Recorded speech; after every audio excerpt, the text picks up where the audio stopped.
My story is, I started in my business when I was very young. We used to move, we lived in Philadelphia, we moved a lot. So every time we moved, my old man would make a deal with the landlord and we'd be painting hands and knees, I'd be up slapping a brush. 11 o'clock at night, I'd be getting off of school, so that was my favorite thing. So I'd be slapping it all over the place and they'd be sitting back having a beer, watching me work.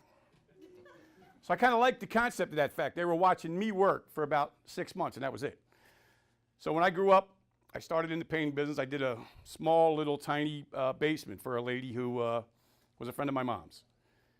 She says to me, I want to hire you and your friend. I want you to paint my basement. Okay.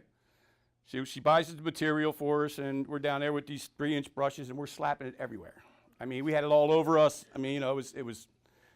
So she comes downstairs, she says, you got to clean this up. And I was like, what, you're not painting the floor?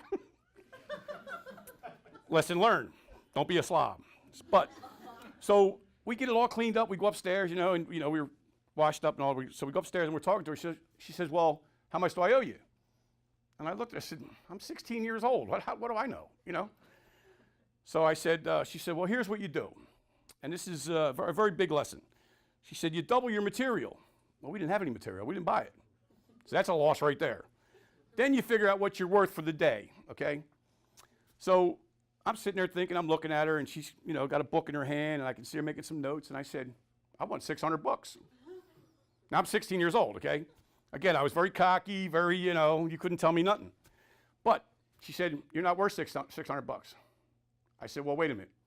You just asked me how much I think I was worth, or how much the job was worth, whatever. It's $600. She might have given us $100 a piece. Telling us, go home and see your mom. So from that point on, it was never one of those, well, how much do you want to give us? It was always, this is what I want. So, so that was my point about the customer never being right all the time. They're right 90% of the time, but that one time, that lady got me good. And I'll never forget her. I could give you her address, her phone number, okay? It's still implanted up here. But she was a character. But through the course of my career, I've met a lot of really nice people.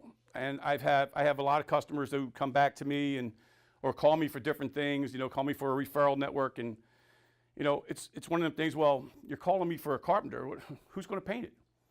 And they're like, well, Dan, we're going to get to that. Relax, So, and the other thing is, in my business, in our business, it's a situation where, for me, a job, failure is not an option. When we're doing a job, our goal is to go in, make your house look gorgeous, and leave. Make it look better than when we first walked in. We leave it clean, the whole deal. So I don't charge for cleaning services yet, but that's coming up. So, and we don't do windows. So, but my stories, I've been in there for a long time, and I love it. I mean, like I said, I started out young. It got me out of school. I've continued my education as I got older, but, I was able to stay home from school in grade school. That was awesome. So, but that's where I'm at, and that's my story.